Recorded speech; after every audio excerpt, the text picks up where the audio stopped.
Hey, what's going on, everyone? Welcome back to another episode of Bad Thoughts Studios. Today, I got a wonderful, wonderful panel with me. My boys, Jay Sheer, George, and OG. How you guys doing, fellas? How's everything? Fantastic. Doing good. Miss you guys. I miss you guys, man. You guys have been MIA for the last, I want to say, month and a half, Yeah. but for good reasons. For good Yeah. reasons. And it's always good recording with you guys, so I can't wait to get into this. Today, guys, we're going to talk about D23. These two gentlemen, OG and George, were at the D23 event. We're going to talk about the movies they announced, and I believe there were some TV shows in there as well, if I'm not mistaken, that they also announced. So I want to get into that. But overall, thank you guys for joining me. I'll start with OG, of course. OG, if you could tell the people who don't know you, which pretty much everyone who follows me does, but in case they don't, go ahead and tell them what your channel is and who you are. Yeah. Tones, thank you for having us on again, brother. It's been way too long. We missed you too. It's always a good time here, and thank you for having me on. You can find George and I and Jay over there at Orange Grove 55 on YouTube. We talk all about a lot of theme park stuff, Disney park stuff, but also we get into the studio stuff. A lot of that. We get into even like the corporate side of things. I just recorded with Mr. Seymour Duck, the man himself, the man, the legend, Mr. Seymour Duck, all about Bob Iger and the succession plan for all that. So we do a lot of stuff over there, but you can find us on YouTube, Orange Grove 55. You can find me on X, Orange Grove 55, and you can find me on Instagram, Orange Grove 55. And I'm trying to get on TikTok, but somebody used my name, so I'm working on that. I think it was me and Candid sent you something, right? It was someone did a video on you or did a video with your name. I was like, oh shit, he's gonna be pissed. Jeez. Yeah. And below me we got George the Italiano, Mr. Sriracha himself. What's going on, George? It's going good. I'm still. I think it's funny you say that. We've been MIA like off of kind of the recording world, but yet we've been all over the place. Especially me coming from Florida out to California for D23 for Disneyland, and it's like, basically, for whoever knows this guy that knows this guy that knows this guy, and the woman down in room 116, you know me, I'm the Disney Italiano. Yes, and every room surrounding 116 probably too. Oh shit. But basically, you can find me on X, formerly known as Twitter, at Disney George. You could also find me on Instagram under the Disney Italiano. And of course, you can find me on my home base at Orange Grove 55 with Citrus Corner with all that sweet, juicy, but sometimes sticky Disney news and info. There he is. And heavy on the sticky, guys. Very much. Very much. And Mr. Jay Sheer, always a pleasure talking to you, brother. It's always good to be here. We've been talking so much Game of Thrones that we're now back in the Disney umbrella, so it's always good to jump around. But thanks for having me. Appreciate it. You can find me with these guys on Orange Grove 55, usually talking about stories, but sometimes I'm talking about theme parks as well. If they'll have me, I'll talk about theme parks. I'll give you my enthusiastic but uninformed opinions. But you can also find me over at How Stories Work with Jay Sheer. I do explainer videos about like complicated or complex movies and exactly how they played themselves out. I haven't done one in a really long time because I've had so much work at my day job that I have not been able to do it. But and we also have a short film coming out, a short film that I wrote and directed, and all you guys got to see it on the members only OG55 channel. So if you want to see it, go become a member of OG55 and watch it over there. But we are going to put it on the festival circuit.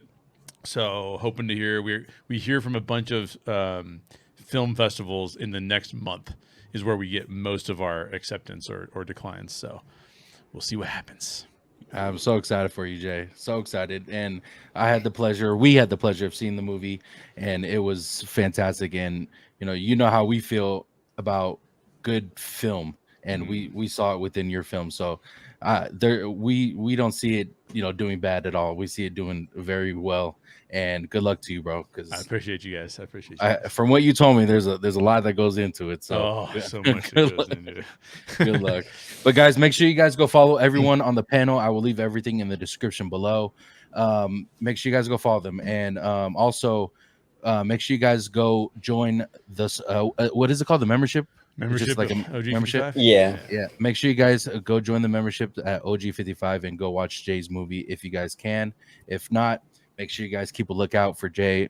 His movie released all over if you can, or when it does release. So, but let's start off with this, guys. You guys were at D23, George and OG.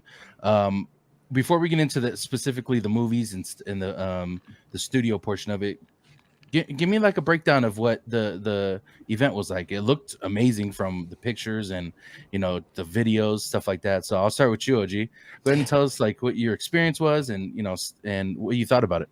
Yeah, no, this is the first time that they did the big panels at the Honda Center, right? And I was a little skeptical, actually a lot skeptical of that decision, because I was like, oh man, going from the convention center to the Honda Center, that whole transportation thing is going to be a huge mess, right? It's going to get, Disney, they're not the greatest at that kind of coordinating that kind of stuff. I got to say, the Italiano and I, we didn't even deal with the buses. We just Ubered it, and it was like $7 or $8, totally worth it. Wasn't an issue at all. Once we were in there, it was so incredible being in the Honda Center and the vibe, all those fans, like diehard fans in the same stadium or arena together. The energy was like through the roof. It was like a rock concert. You know what I'm saying? I mean, it was absolutely insane. And then the Honda Center workers and stuff would like walk around before the panel started and just hype you up. We had George. Did we not have the best hype guy of all time? We had the best hype guy. This guy was walking around. He was high-fiving everybody. He was fantastic. Fantastic. But yeah, it was great. The energy was awesome. I think it was a really smart decision on Disney's part to move it over there. It just felt different. It felt more like a rock concert than even like a convention. It just felt huge, So wow. And it seemed very successful as far as I know. Like I don't know internally like of how Disney sees the numbers and everything, but I think this is the route that they should go. I feel like by having everything in the Anaheim Convention Center, it can get a little chaotic, a little hectic. However, I will say slightly, I was a little bit underwhelmed with what was actually in the Anaheim Convention Center, just because I feel like that they were kind of hyping up the Honda Center stuff. And it was the first time that they were doing this in two separate areas. So I feel like in time it will get better, but I feel like that they could have added a little bit more added into the Anaheim Convention Center. Yeah, because they split it up like that. It was like, yeah, you're right, George. And this was the first time they did it at the Honda Center. So it felt like it was very much Honda Center, focused. And then we lost Tones. Looks like I'll be hosting today. I have a question for you guys actually about Sure. this. So Honda Center holds probably like what, 18,000 people, something like that, 15, 18, somewhere in there. As far as the number of people that they had for like the seats available, it was about 12,000. 12,000. Okay. So yeah, right. Cause you don't want to be behind the stage. So they probably just like sectioned off the recording. Like, so what does the convention center hold? Like the panel, like the halls. Yeah. Like the big hall is maybe like 5,000. Like it's got to hold a lot fewer. Yeah. people. I think per section, I think it could hold between like 4,000 to 6,000, depending on like which venue inside the convention center. And Jay, I'm telling you right now, man, like we were sitting there for the studio panel, right? And they did this for both the studio and the park one. But we're sitting there for the studio panel waiting for it to start. And the hype, there's a guy on stage. He's like the Ryan Seacrest kind of, right? Yeah, right. Right, but way better. Like he was just really crazy, right, George? I mean, this guy was like hyping us like crazy. They turn off all the lights in the Honda Center, and they tell you to turn on your flashlight on your phone. Yeah. And they start playing, I think it's a Kanye song, like Light Up the Sky or something. And they got the beat and light them up or whatever. A Kanye song? Yeah. That's a bold choice, dude. I think it was a Kanye song. And the whole, just a sea of these lights. Wow. Right? And it was just so incredible because it just felt, even though it was a Kanye song or whatever, but it felt very Disney to me because you could see like it was like just a sea of stars basically. Yeah. Maybe that's why Slimer and I saw Kanye at Disneyland. He was there to pick up his residuals. Yeah, I'm sure it was. Exactly. Yeah, but that was a moment. I was like, this is crazy. We're here with thousands of people. Yeah. and there's a sea of like, you know, everyone's lights. That's how they started it, you know? So they got you hyped like early on. And the panels themselves were so well, like, they were pretty well paced out, right, George? Like, I never felt like some of them went on for like, the studio thing was like 3 hours or something crazy. It was, I actually timed it was 3 hours and 10 minutes. Yeah, but it didn't feel like it though. No. I mean, they kept it moving. You know what I'm saying? So that's cool. Now, did you ever catch? Oh, go ahead. Oh, sorry, really quick, OG. Did you ever catch the guy's name? Kind of like the master of ceremonies for the pregame of the show. I didn't catch his name, but I tell you what, he was like full of energy, and like they were doing like trivia, they were doing like giveaways, and this was just the hype before each show. So dude, yeah, I was too busy trying to figure out who the name of the Japanese chick that was sitting across the way from us. I didn't worry about the guy on stage. No, I'm kidding. No, I was kidding. No, but he's passing notes down. You know. Yeah. My but favorite movie is Zootopia. What do you think? Exactly. You know. But you're right though, George. That guy was really good. I mean, he really did such a great job, kind of hyping that whole thing up. You know. It was crazy. Now, it was funny, Jay, like all of our talk on the channel about, you know, Josh Diamaro, Daddy Josh and stuff. Yeah. It was so funny seeing him on stage like that, dude. Because it was just like. And George had photos with him. That was amazing. Yeah. Right? Yeah. George, I chased. Yeah, I chased him down Main Street. Like, because I was there. Oh, I did. Awesome. Yeah, I was there for. I mean, he got a restraining order, but it worked out. You have to stay 5 cardigans away from him. Yeah, exactly.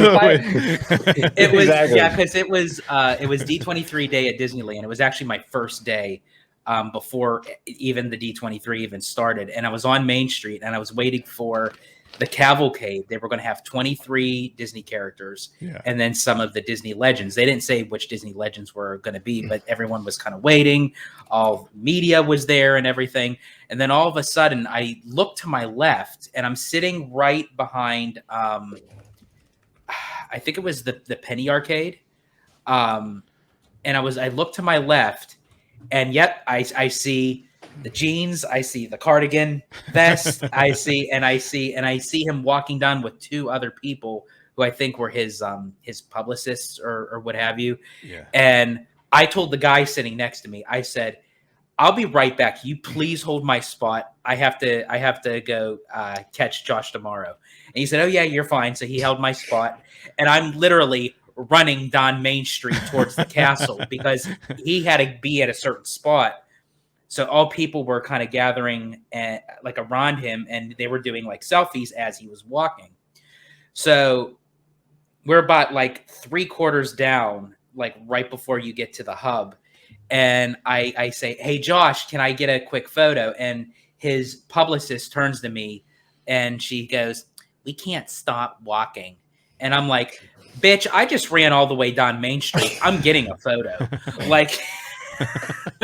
And so I said that in my head. I didn't say that out loud.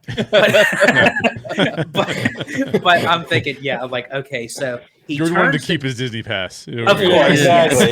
Yes. It's like, so I turned and I said, "Can I get a quick selfie with you?" So we were walking and I snapped it was very nice. He was very gracious that he actually turned back and walked back to me. Here's the $1 million question though, George. Yes. Did you call him Daddy?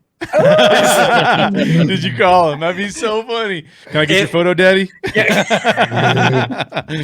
But what was fun, I didn't, but I think what was funny because I was wearing the Orange Grove 55 logo shirt. So after the selfie, he turns to me and he says, "You're going to be at the parks presentation on Saturday, right?"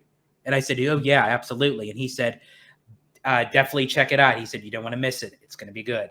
So the way he kind of said that to me, that how would he have known that I was going to be at D23, going to be at the parks presentation? As I said, I had the logo shirt on. So I'm for sure he kind of knew without actually saying. But the way he said it to me, it was almost like justification, like to say, don't worry, it'll be okay. Don't give up. Like, don't give up on me. It's going to be good. Yeah. Like, What I he can't really wait for the wanted. blue sky, brother. Yeah, exactly. What he really wanted to say to you, George, is you're the ball bag calling me daddy on YouTube. Exactly. Sounds like George needs to start vlogging. That's what I think he needs to start doing. Yeah. George The needs to start George vlogging. vlog, the The Italiano. Italiano in the parks. Oh my Right? god, Exactly. you would have a freaking field day in there, bro, with content. No Yeah. question. No question. Sorry, guys. I had a little technical difficulties. The power shut off real quick, so I'm back now. No worries. But That's okay. The show's over. I know, right? All right, guys, have a good day. But did you happen to tell them about your experience and stuff like that? Yeah. No, it was like, just to kind of recap, it was fantastic. I mean, the Honda Center was the right decision. I think it really added to the energy and the vibe. It was kind of weird though, because like George and I are in there and they're announcing all this stuff, especially for like the parks panel. And they're announcing all this stuff. I mean, he's throwing everything at us, including the kitchen sink. You know, he's like, and one more thing, we're doing Villains Land. And here's another thing. I mean, it was just one thing after the next, right?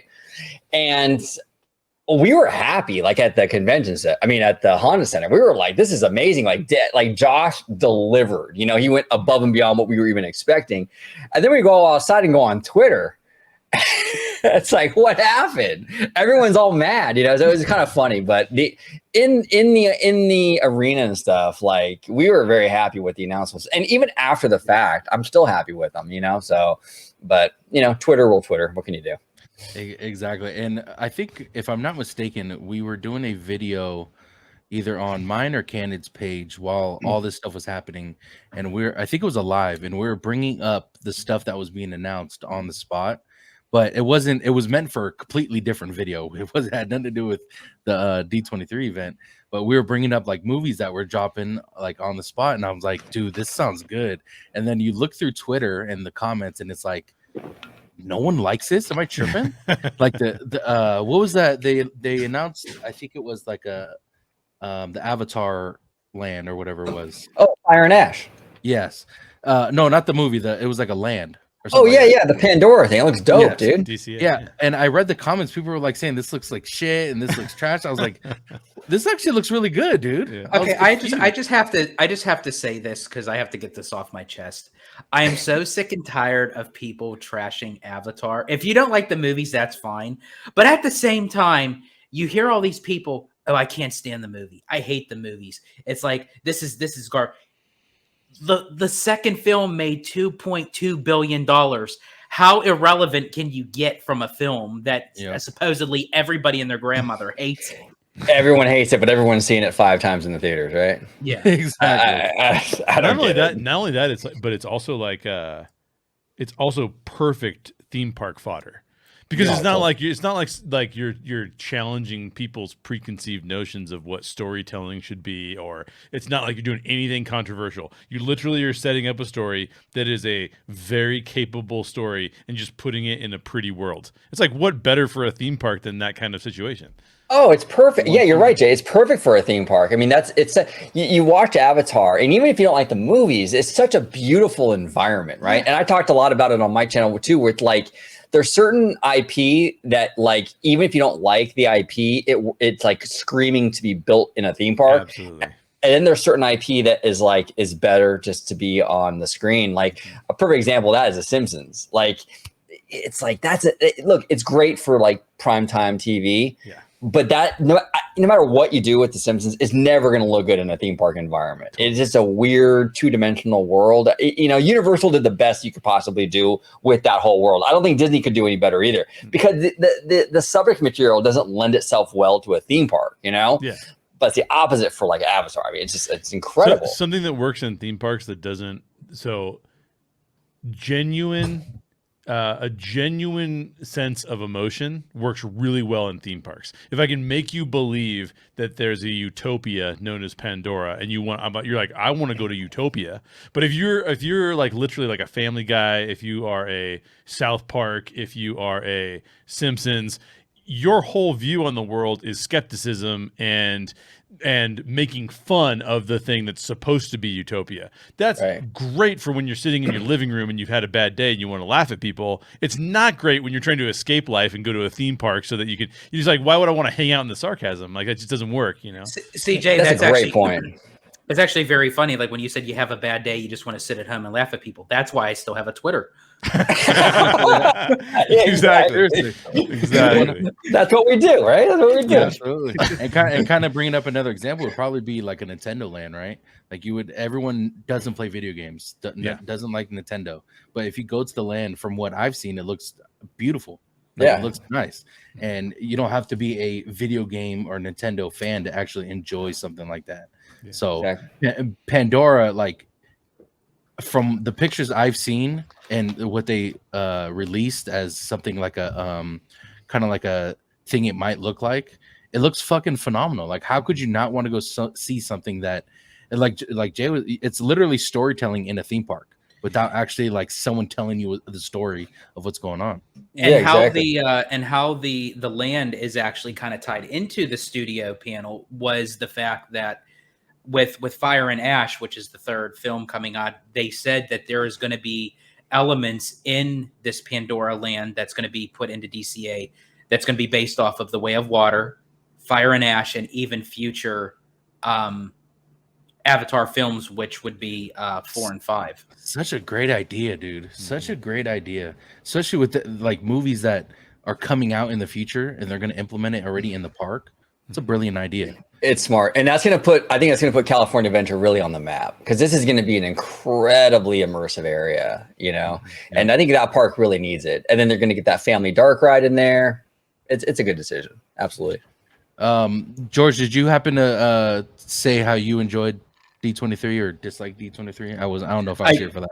Yeah, I did. Yeah, I very much enjoyed D23. I think it was like right at the time when you were having your technical issues that I felt like with the hype up with the Honda Center, it kind of took a little bit of the embodiment, so to speak, of the Anaheim Convention Center. But I still think they did a hell of a good event. That the fact that they were using 2 venues, that it actually, the pacing was very consistent in a good way, because I've been to every single D23 expo. This is the first one that they just called the Ultimate Fan Event, but there was always some kind of debacle or almost a catastrophe back in the I think it was 2011.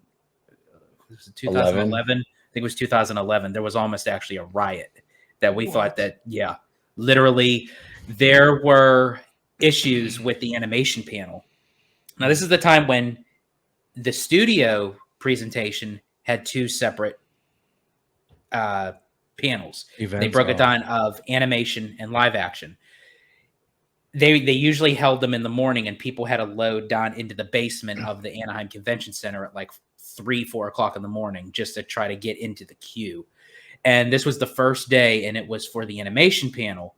Well, here they had nobody down there kind of working the sections. Well, here, when they started letting people in to go into the venue where they were holding the panel, people were just showing up and walking right in, where the people that were standing in line had no chance. So every seat that got filled up for the animation panel, they weren't supposed to be in there. And literally they had to bring down security. They had to bring down, I think, one of the main top brass of D23. They had him backed up to a wall. Like, he was like literally pinned between the wall, and the people were like right here to his chest. I tell you, he fixed it quickly, because I guarantee you there was going to be bloodshed. And he actually promised everybody they were going to get a special color-coded kind of bracelet that they could either get guaranteed seats either for the live action or the parks panel on Saturday and Sunday. So luckily that kind of got calmed down, but like that was one of the biggest issues. So there was always an issue, but this year, honestly, I don't think, from my knowledge, I never heard of any kind of issues whatsoever. Well, I'm glad they settled who the toughest guy on Flower Street was. That was dude with the goofy hats with big ears is like, oh, give me my tickets, bro. That's awesome, dude. And from what pictures online and the stuff that you guys took and posted on Twitter and Instagram and stuff like that, it looked like you guys had a great time. Of course, there's some good and bad things that they dropped that we'll get into, but all in all, you guys say Kathleen it was Kennedy's appearance. Well, that was another interesting thing. We're going to talk studio panel. That was very interesting. Whenever Star Wars was like they had Star Wars announcements, whether it be for the parks or like that Epic Game stuff, right? Mm-hmm. She wasn't there. She only came out on stage one time. She came out with Harrison Ford to present with John Williams for the Disney, John Williams, for the Disney Legend Award. And I think she came out with Harrison, so there wouldn't be any boos. Because if you've got Harrison next to you, no one's gonna boo, right? Because then you're booing Harrison too. Yeah. So she came out with him, which is kind of interesting. But because none of the other presenters really did that, like they just came out by themselves, right? Yeah. But that was interesting. It's almost like they're kind of prepping or conditioning people to kind of see maybe Filoni as like the face of Lucasfilm. I don't know, because he was there for everything, and so was Favreau too, right, George? I believe Favreau was there, yes, but they utilized Filoni a little bit more when it came to like the Lucasfilm stuff. Yeah, as they should. I mean, Kathleen Kennedy doesn't have a strong fan base behind her. I'll tell you that much. Yeah. I think you're right. I think Kennedy was supposed to be the only person to present John Williams because Harrison Ford actually was an inductee that time around. So like, why would he have to come back on stage? So they probably said, Harrison, can you walk out with Kennedy so like they don't get like there's no booze, basically. Yeah. He provided cover for her basically. Yeah. So. Yeah, so we'll talk about the good and the bad as far as announcements that they announced. So I'm going to go over the movies and TV shows that they announced during the event. It's a long list. I might miss a couple. These are the ones that were, I guess, the most popular. So we got Incredibles 3. Apparently, there's no storyline for that one yet. Toy Story 5, which apparently this movie is going to be about kids playing with technology. More than just toys and less toys. So cool concept. I mean, we'll get into that, but Toy Story 5. And then we got Avatar, Fire and Ash, Ironheart, Star Wars Skeleton Crew, which I see the trailer doesn't look too bad, but it's Star Wars, so you gotta have gotta have that in the back of your head for now, I guess. Daredevil, Born Again. Very excited for that one. Cannot wait. Andor season 2, kind of confused why it took so long to come out with a season 2. When did season 1 come out, Jay? Do you know? Oh man, probably 21. I would have guessed 21, 20, maybe 22. It was a while back, man. Yeah, it was a while ago, and I enjoyed it. I thought it was a great show. Great show. And then we got Frozen 3, which was I heard everyone was down for that one. Tron, I can't wait for that. Tron. I'm excited for Tron. Now, I don't know anything about what this movie is yet. You guys can probably educate me if you guys do know. But I heard there's a lot of people back in this movie. It looks good. It looked dope, and we saw footage of it. I don't know if it was a trailer or just footage. I don't really remember. But basically, the premise is the Tron world is kind of like invading our world. So it shows like the camera going through the city, and you see the Tron life cycles like weaving in and out of like regular traffic. Wow. So it's pretty dope, man. I mean, and so is it like Tron Ares Toy Story 5 mashup? Is that what we're getting? It's right? all one movie. It's all connected. You know what I'm saying? The little kid playing with the electronics in Toy Story 5. When you zoom in, it's the Tron. Tron game. Oh man, but yeah, Tron. I hope it looked. I mean, it was one of my favorite movies growing up. So, and Jeff Bridges is back. He made an appearance, so he's very excited for it. And then, of course, Jared was there. Basic, from what I'm understanding, he's going to be the antagonist, but yet an antagonist. But basically, the whole core center story is going to be around. Which, if that is the case, I like that. Yeah. I like when they can take a storyline that is supposed to be about a villain, but is the core, that is the core character of what the the main storyline is going to be supposed to be about. And you can kind of get hit or misses with that Acolyte.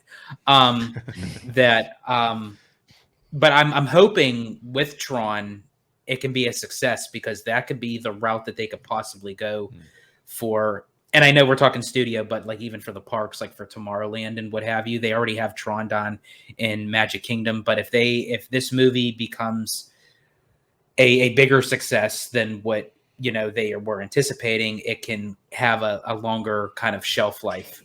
And they did a really cool thing actually at this presentation when they did Tron, and they announced who the music is going to be done by. 9 Inch Nails, right? They really, yeah. And this was really cool because we're sitting in the audience, and like all of a sudden there's like this red laser that goes over the entire crowd, and it hits the screen on the stage, and it writes 9 Inch Nails with the laser. Okay. It looks so sick, and then the doors open, and then there they are. They're standing Walking there, out. and then 2 seconds later, the door's shut. Really? That was literally their appearance. Like that was their appearance. It was literally 5 seconds. They didn't even say a word. They just stood there.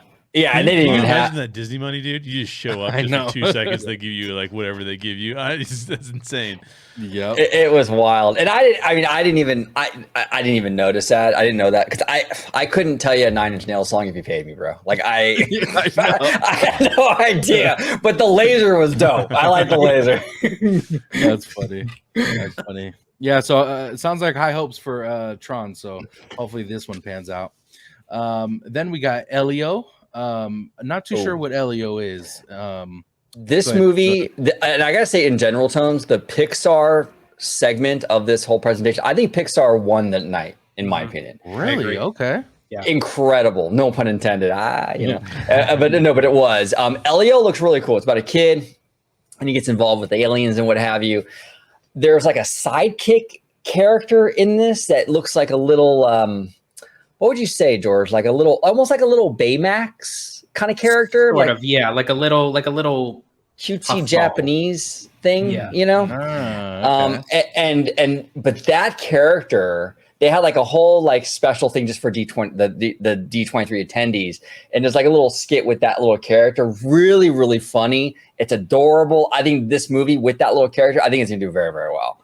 And I was really impressed with it. And with the storyline, because this has been a film that's been kind of like put on again, off again, not as far as like, putting it to the side, but there was a lot of like production halts, what have you. This movie was supposed to come out like several times now, but I do love how what the main focus of it is the will of acceptance. So you have this boy who is just basically a typical average 11, 12-year-old boy that gets beamed up into space, and he stumbles upon a new array of species of aliens and what have you. And they find something in him that is supposed to be, he's the leader of Earth. And that is his way of coping the acceptance that, he is more important than what his self-worth is. And then he'll probably continue to learn that as the story goes on. Yeah. And it was cool because it kind of taps into the curiosity factor of like what's out there, which I really I'm into that stuff. Like I'm into like space and like what's possible out there and like other life forms and stuff. They kind of tap into that curiosity, which I really loved. The little alien creatures were very cutesy. I can see this being like a merch machine, this movie. An absolute merch machine. But this movie, honestly, I walked out of the convention center, the Honda Center, going like, this is like one of my more anticipated movies. I actually really liked it. From what the little we saw, I really liked it. Yeah. Wow. Okay. I think I'm in. You guys got me on that one. That's dope. Next is Lilo and Stitch live action. Now, this one I'm a Lilo and Stitch kind of guy. That's one of my favorites of all time. But live action, it's gonna be hit or miss. Like you can either do really fucking good or botch the fucking movie. So we're gonna based on the little teaser that they gave us, the crowd, the arena erupted when Stitch appeared on the screen, because it was like you could hear him at first, as almost like he was kind of like crawling through Coming in the arena, and then he appears on the screen. And if they do this well, because Stitch is already very popular, not as the movie, but just as him as the character. Exactly. Like Stitch merchandise like flies off the shelf. Everybody loves Stitch. So the way that they can kind of bring him back in a new way, for a newer generation, and as you said, Tones, hopefully it's a hit, because I want it to be successful. Oh yeah. And I feel like that maybe Disney kind of got the gusto to say, okay, I think we did hit it right, because this was supposed to be a Disney Plus release only. It was supposed to go into theaters, then they decided Disney Plus. Now it's coming back into theaters. So I feel like that Disney kind of gained that notion of, okay, like this could be a hit, with both theater chains and down the road streaming services. Yeah, and one thing that you worry about too when it comes to these live action remakes is how it translates into the live action world, so to speak. Yeah.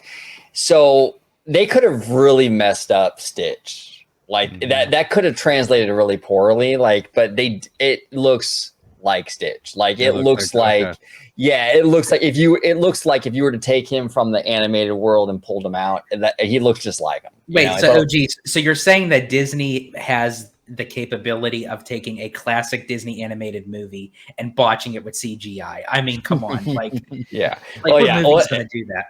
Well, and that's the thing too and we'll get into Lion King, Mufasa, but the first Lion King movie was really weird because it was like, yeah, see, that didn't translate as well for me, because you have the animated movie, they're stylized cartoons, so you have the facial expressions like Simba and the big eyes and all that. It worked. Then they went live action, and they're still like animated basically, right? But because they're so like hyper realistic, they didn't have any of the personality in the face. They look like they were almost like just moving still, what do they call that when you have like a dead animal and you stuff it and you put it in your living room? I forgot the name of it. My ex-wife. Oh wow, that's dark, George. What's that called? What the fuck? Oh, it's what is it? Taxidermy. There it is. Taxidermy. That's what Lion King. Abercrombie for some stupid Abercrombie. Yeah, well, Abercrombie is when you stuff a dead moose. Yeah, and it's Abercrombie. But the taxidermy, that's what Lion King live action looked like to me. It was like Taxidermy the movie. Like it just was what is this? This is weird. Mufasa looks a little better though. They actually visually, and the story, we'll get into it, I'm sure, but the story was very interesting with Mufasa. Very interesting. They said that I was asking I have a friend of mine, shout out to Justin, who's a cast member, and he was telling me that the most popular character, they were putting characters on their name tags. What do you put your favorite character on your name tag? The most popular character in all of the Disneyland Resort was Stitch. Yep. What? Yeah. Wow.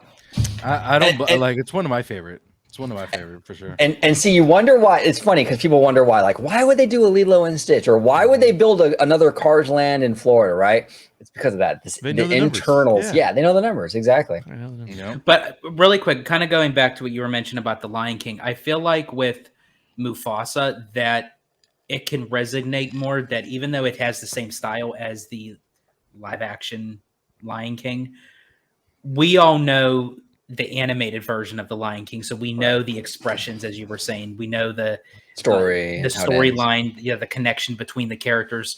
So when you have an original story and utilize those characters in a different format, I don't think it'll bother people as much because they have nothing to connect it by because it's brand new.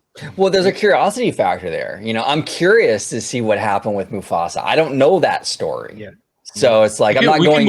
We can move on to it. We can move on to the what you thought about or this announcement. I enjoyed the song that was done by Lin-Manuel Miranda for actually both for Mufasa and Scar, because they both kind of share a song together, which is basically the Mufasa films, like I just can't wait to be king, so to speak. Yeah. But it's done like it's like I want a brother. So it's like these were two characters that actually weren't blood brothers. They just kind of like stumbled upon Mufasa.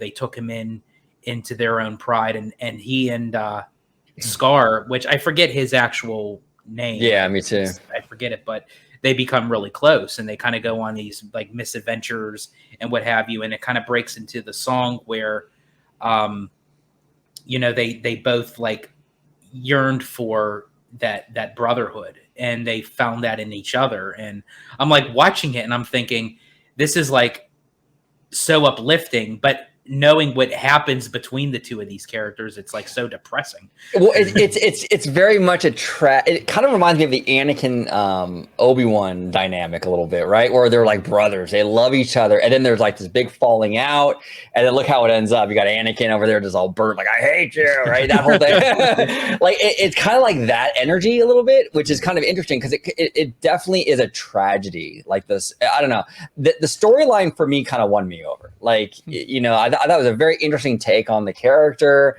and the two and Mufasa and Scar.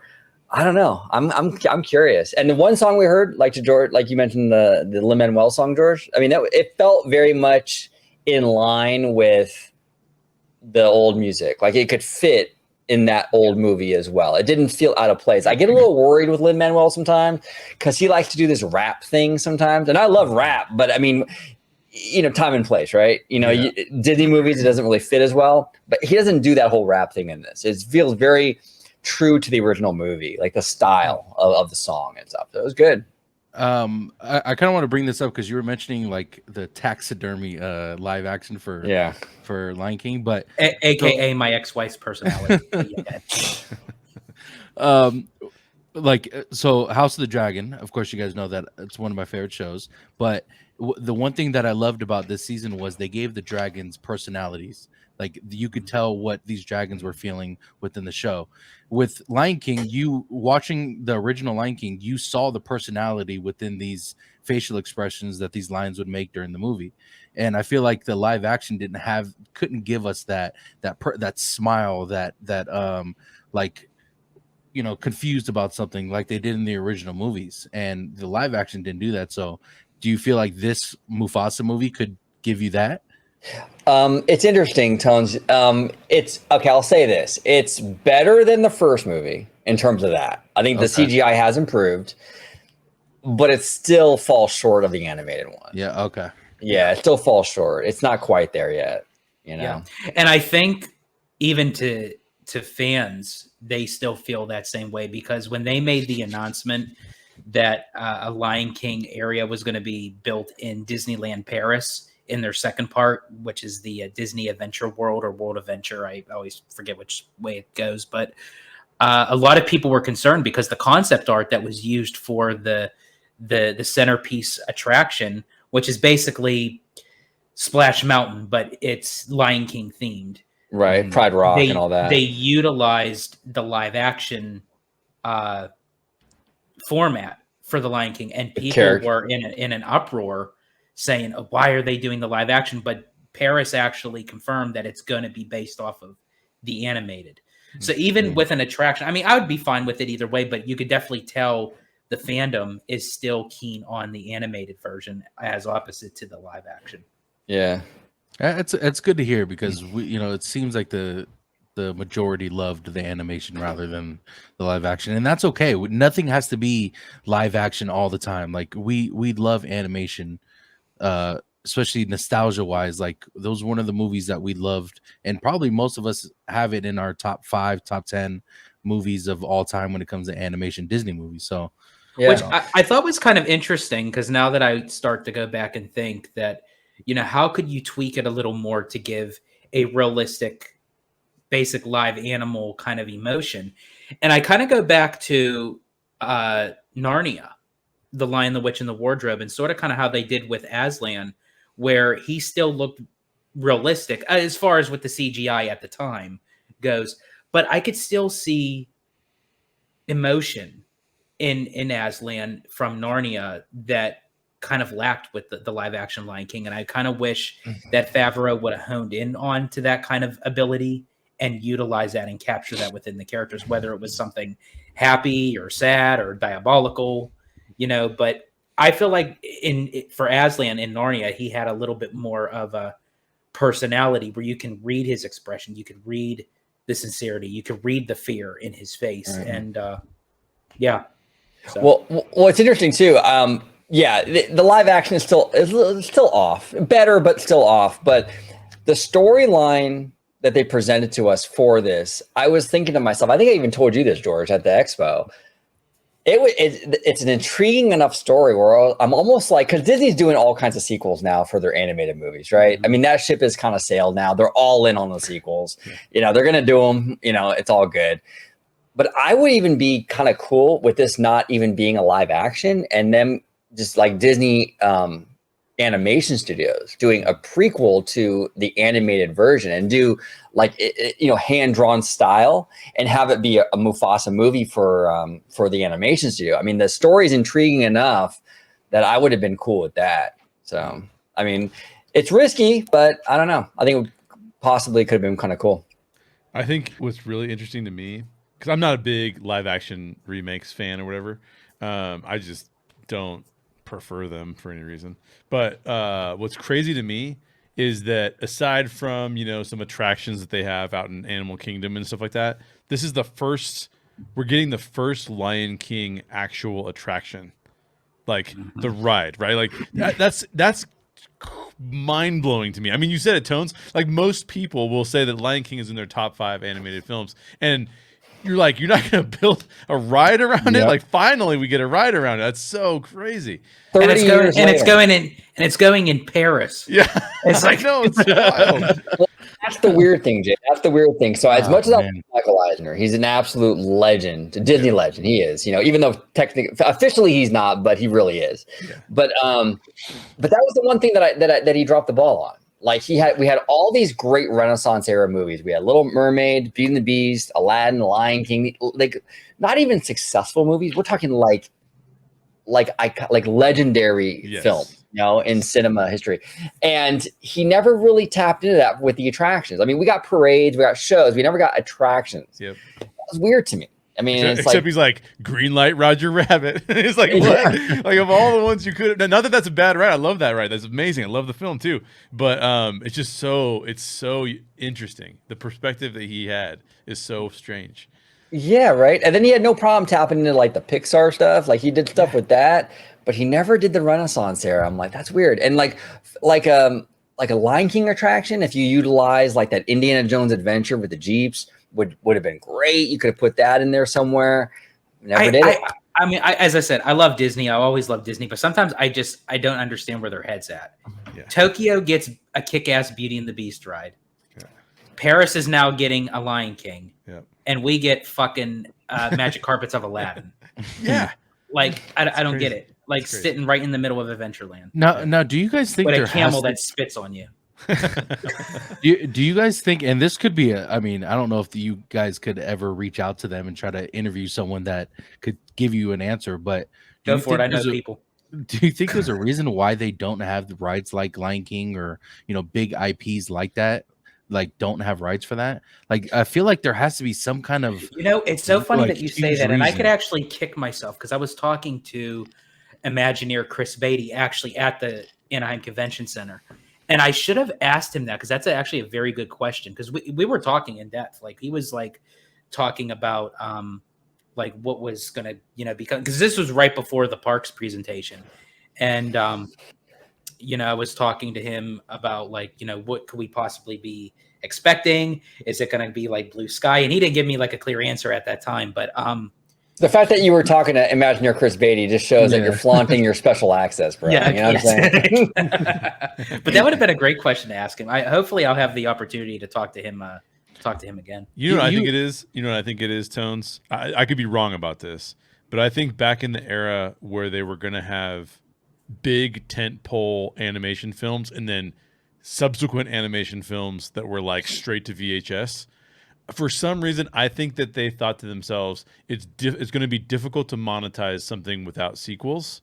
And so if we're not going to have sequels, we're not going to come out with stuff that's going to last longer in time, then So the way that this all works from a merchandise perspective is like you can have a ride, that ride starts to sell merch, but like that has to, I don't know this because I haven't seen the research, but the merch has to go down over time unless you have sequels where you can get the merch revenue to come back up. And so I have a feeling that back in the day when they were just doing direct to VHS sequels, that they were like, look, there's not a great way to monetize some of this content the way that we would like to. And I think that that's maybe why Roger Rabbit actually got a ride, because I think that they wanted to keep going with Roger Rabbit movies. Well, and that tracks, Jay, because that also explains why they were doing the Pixar rides. Yeah, because they were doing sequels. They were doing Toy Story 2 and all that stuff. So that's a good point. Yeah, great point. Yeah, there has to be a broader way or a broader explanation of why they like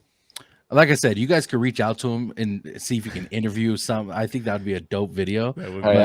But there's multiple. I mean, not just Lion King. There has to be multiple movies that haven't been that haven't had a ride yet inside Disneyland. Eisner on OG55 would be all time. Oh my gosh! If he ever gets on the show, I'm not going to do my intro. I'm going to have him do it. I'm going to have him get up there and say, "Hello, I'm Michael Eisner, former head of the Walt Disney Company." Got to do it in Eisner fashion. You know what I'm saying? Perfect. Dude, that would be fucking amazing. That would be that would be the intro to your intro, dude. Exactly. That would be a permanent intro. Exactly. Okay. Moving on to Percy Jackson, new Storm Rising, and then honestly, I couldn't even really tell you anything that went on with Percy Jackson. That's when I took my nap. Yeah, yeah. Honestly. No, that was the one part too. I was kind of like, okay, I didn't watch the first season or whatever, so I was kind of zoned out. It was like, okay, he was too busy looking. He was too busy looking at the Japanese girl. Oh yeah, for sure. And I actually have a funny story about that, by the way, if you want to get into it later. But yeah. Oh, he definitely he like took that whole time. It was like, okay, it's Percy Jackson, so I'll just look over here. And believe me, I take no pleasure in saying this. Like I went in with the mindset this show was going to be fucking amazing. I cannot wait and you guys knew how excited I was for it. Yeah, you were hyped. And then episode two dropped, and I'm like, what the fuck did I just watch? And then it went downhill from there. And you guys, if you guys want to go into more depth of why I dislike the show, go ahead and watch my previous videos of Percy Jackson, of our breakdowns for each episode. You'll understand why. But and Tones, I don't think you're the only one, because the response in the Honda Center was pretty tepid for that. It wasn't like there are certain things like the Lilo and Stitch thing blew the roof off. I mean, people, the normies and the fans in the Honda Center were loving it. That Percy Jackson stuff, it was kind of like, okay, golf clap. Here we go. Next, it was very weak, very weak. I mean, like I said, you guys know I don't dislike something or talk shit about something, but it was unfortunate that it went the way it did, because we expected so much from a good, a character like Percy Jackson. And, like I said, the show had a good concept to it, but they just didn't deliver, in my opinion. But season 2 is officially been announced, and I guess I don't know if they did a trailer or not. There, did they? He said it was too early for that, but they gave us a little something. What was that? They showed us like a footage of like the beach or something. Yeah, it was like a little teaser kind of thing. Yeah, I have no idea. You guys excited for Percy Jackson? Here's the beach. Yeah, right? It was like a beach, and then they showed like the logo or something, right? I'll leave it off. I'll leave it off with this. People who liked this show said, "Yeah, you won't like it because it's a kid show," but that's not how it works. That's not how it works. You can like a show that has, children actors or child actors that turn into really good actors. Like Stranger Things is the perfect example. Look at The Descendants. Even though that's not my cup of tea, but I mean, the Rise of Red. The new Descendants movie that premiered on Disney Plus did banger numbers as far as, and I know it kind of falls into the the tweens and the teenager kind of demographic, but I'm for sure when the teenagers put it on, the parents tune in. And plus, Brandy reprised her role as Cinderella from when she did it during with the Rodgers and Hammerstein's version back in the 90s. You seem to have a lot of details on this show, George. You sure you don't watch it? No. Here's the thing. I actually did watch it, but I watched it for Rita Ora. Nice. So Rita, if it doesn't work out with Taika Waititi, call me. You heard it here first, guys. You heard it here first. There it is. Next is Snow White live action. Now, I want to get into this later because I do want to ask you your guys' best and the one you're looking forward to. It's always nice to end a video on a high note. Yeah. So we'll get into Snow White. So keep your thoughts there for now, okay? Don't forget them. Next is Captain America: Brave New World. Now, this movie we did a trailer reaction on Candid's page, but this movie looked good. Yeah. The only thing I'll say is the storyline kind of looks basic in a way. They become friends at first. He says that he wants Sam to be the next Captain America, and then later on in the trailer they're not seeing eye to eye anymore. And then at the end of the trailer, he becomes the Red Hulk. Now, It sounds like a basic story where they see eye to eye, and then they don't, and then he becomes powerful and he becomes the Red Hulk. So I hope I'm wrong. I hope there's more detail into that storyline. I hope there's more fun stuff that comes with Captain America because it's a huge character. He's taking huge steps into replacing Chris Evans as Captain America. So this one to me has to hit. It has to hit tones 100%. Well, one thing I agree with you that the storyline felt, at least from the trailer, felt a little basic. I will say though, they hit the vibe out of the park. It felt like a Winter Soldier kind of movie. Okay. And I like that. But the storyline, I love the fact that Harrison is in it. Yes. That's pretty cool. And overall, the Red Hulk looked pretty okay. It's a little CGI-ish, but it's better than She-Hulk. I'll say that.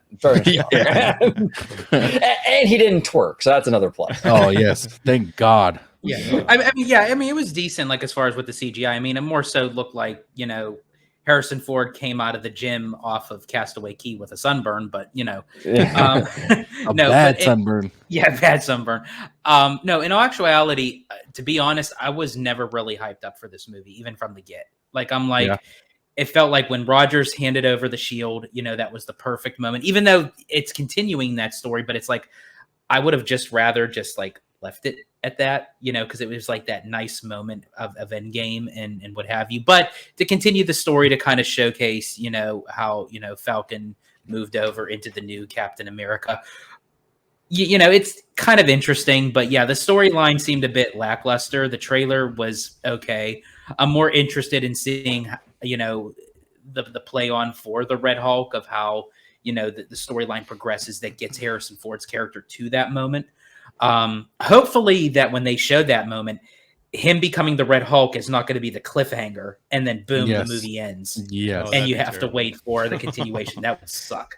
Yeah. And if they do that, it's going to piss a lot of people off. Oh yeah. Big time. It's going to piss a lot of people off. But did you hear anything about this movie, Jay? Captain America? Oh, I've seen the trailer. Yeah, and I agree with everything that's been said. I think to me, there's even if the show, here's where I think Marvel is personally, and I'm kind of surprised with some of the direction of Marvel. Fantastic Four seems like a win to me. But Agatha all along, that had some stuff come out at D23 as well. But I feel like those are two. The Falcon and Agatha, to me, are never characters who have been like, what I would love to see a TV show about, I'd love to see a movie about, those characters. Which is, I just feel like it's just an odd way of announcing a film and pitching a film or a TV show. Whereas Daredevil, it's give me as much Daredevil as you got. Like that sounds amazing to me. So I think Marvel's in this weird place where they're trying to make things work that are and here's why I say it's weird. They have the X-Men on the table. I don't understand why you're delaying turning that out. Well, do you know, to your point, Jay, I feel like right now what we have experienced at D23, we got both ends of Marvel. we got the kind of the back end of Marvel that they were working on, which is like they were still trying to find themselves, which is exactly what you had described. The Brave New World, the Agatha, those are the ones that are like, they're just kind of like ending where they're trying to now pick back up now with the X-Men and Deadpool and Fantastic Four. Yeah, it's residual.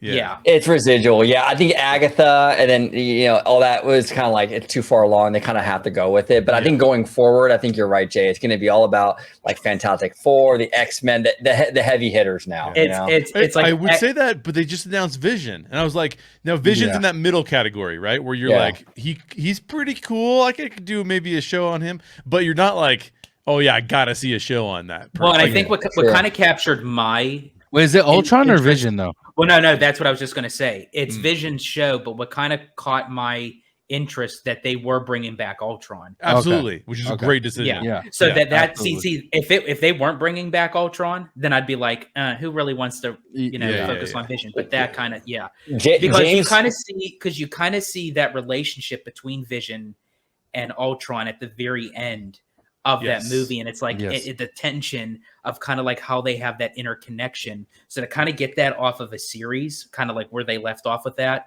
I think is the best way to go. James Spader is like literally the reason why I hung out with the Blacklist for as many seasons. I mean, that show was falling off the rails. Like after like the 5th season or something like that, it was off the rails. But he was the reason I stuck with it all that time. He's a phenomenal actor. I love that guy. But to Jay's point, it's like, like after we watched WandaVision, like who really asked for more of Agatha? Like I sure didn't. No, I didn't either. And honestly, it seems like, and honestly, what we got into the show was we got the trailer, and then the cast came out singing this like weird, like bizarre kind of like song / chant. It felt like I was like part of a cult.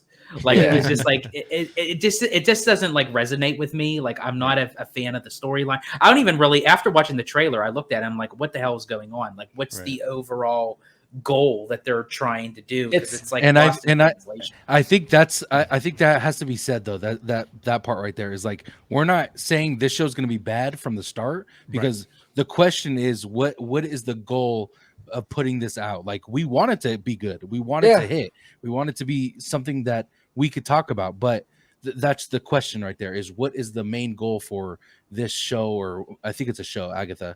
What is the purpose of it? Because is it going to expand into something else? Is it just a standalone show? What's going on with it? So good point, George. Yeah, and it's interesting too, because I'm not like totally opposed to this kind of genre, I guess. It's kind of like this witch magic stuff. Like I really liked actually the Sabrina show on Netflix. I thought it was a great show. I had a lot of fun with that. And even Wednesday was a fun show, that kind of dark vibe. These are fun shows, which I think kind of falls in that same genre as like an Agatha. But Agatha, I don't know. There's something about it. It hasn't hooked me. I don't know what it is. I know you want to keep moving, Tones, but just to give you guys an example of what I think a secondary character that works really well was Agent Carter. Now, the second season of Agent Carter was garbage. It was not a good season of television. But the first season was phenomenal. And it was like, why is that character still interesting? First of all, Haley Atwell drives that character. And I do think that I'm forgetting her name right now. What's the Agatha actress? Oh, I know who you're talking about. Let me Google it. I do think she's phenomenal. Let me just put that out there. But with Agent Carter, Catherine Hahn. Catherine Hahn. Yeah, there exactly. she is. Yep. With Agent Carter, we knew that she was involved with a lot of clandestine projects associated with what was going on with World War II. So like, there's so many storylines that you can work into that environment and be like, those are cool storylines. When you're like, there's this one witch in this one coven who has this one thing that she does, you're like, there it is, dude. Like that's one thing, Yeah. So. Yeah, I don't know. It might be okay, and it's like no offense to the actors, no offense to the creators, but it just seems like the tiny dingleberry that just won't fall off. Catherine Hahn is phenomenal as an actor. As an actor, she's awesome. Yeah. You can kind of give her anything, really. You can kind of give her, put her in a comedic role. You could put her in a dramatic role. You could put her in a kind of like this, what she is in now, like a destitute kind of like witch that's, but I just feel like that and again, nothing against her as an actress, but just the character itself, I feel like is not interesting enough to withhold a whole entire series. Yep. And like I said, it's just a question that we're asking, guys. We're not putting this down because we dislike it, because we had a conversation about this on TikTok. It's like we don't hope for bad shows. We just question what this leads to after this, because if it's a standalone, let us know it's a standalone. Like, I'll give you a perfect example, Tones. I thought, why greenlight Andor? Like, he's a character in Rogue One. He's cool. He's like kind of cool. Like, the movie's kind of about Jane Erso, but like he's in there. Like, that's cool. Yeah. Then they come out with Andor season 1. I'm like, this is the best Star Wars I've ever seen. Like this, there's a compelling reason to actually make this. So that could happen with Agatha, right? Like, it's just, I think my hesitance with Marvel and what they're putting out makes me question this particular show. Just like I was questioning Andor's, but it could be amazing. Who knows? Yeah. 100%. It's not going to. We shall see. Next is, did I mention Fantastic Four yet? Not yet. No. So Fantastic Four. I think it was Comic-Con first, when they showed us, already footage of it. And then during D23, I wasn't too sure what they showed, but for me, it's probably the most anticipated movie that is on this list. But what was the announcement like when they talked about it? Well, what I thought was interesting, the creativity behind of what the footage they showed us is not necessarily what's going to be in the film. Yeah, they specifically shot that because they wanted to have something to present. Right. So I thought, I thought that was like, talk about commitment, that you're going to actually like film something that you don't even know if it's going to get greenlit. And it's like, let's take these actors, let's put them in this kind of headspace of these characters and kind of showcase like the direction that we want to take the characters in the storyline. And let's show it to let's show it to Feige, let's show it. And it's like that, to kind of cap it all off, so to speak, to say, this is what we believe in. I think it's a huge risk. And I think it's going to pay off.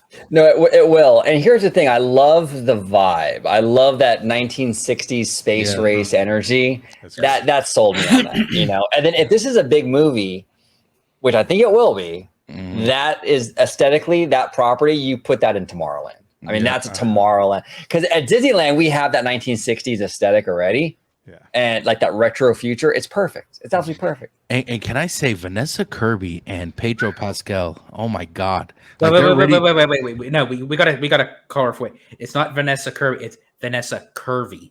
Oh yes, that too, that too. But man, I mean, they give off just like this sex appeal that is insane. I don't know if you guys have seen like the videos and the pictures of them together, but they're like holding hands and like looking at each other like they just want to jump each other's bones right there in the interview, dude. Like, it's insane. Well, which is kind of crazy because Pedro Pascal in a lot of the works that he's chosen to do has been a little bit more standoffish and not like a romantic lead at all. Yeah. He was a little bit like he was kind of like a Don Juan in Game of Thrones, right? Okay. Like where he was. You remember his character was kind of like Oberyn Martell. I'm a dope fighter and I'm also really handsome. But like you haven't seen him have like a lot of intimacy with a lot of. Now in this, he's like channeling his Antonio Banderas. Yeah, it looks. I haven't seen that yet. I gotta go check that out. There's a video where he like they're standing on stage. I think it's at Comic-Con though, but they're standing on stage and he like rubs the back of her arm and she like turns around and like grabs his hand and like puts it like holds his hand. Oh, I while see they're that. on Yeah, stage. I saw that. And then they were like looking at each other during the interview. Oh my God, dude! It was. I felt like they wanted to just fuck right there and then. Like it was insane, dude. Well, and if I was Pedro Pascal, I would have. Yeah, right. Yeah, exactly. And that's good though for the final product because that chemistry, the off-screen chemistry, will bleed into the on-screen almost certainly. And that was the point I was gonna bring up.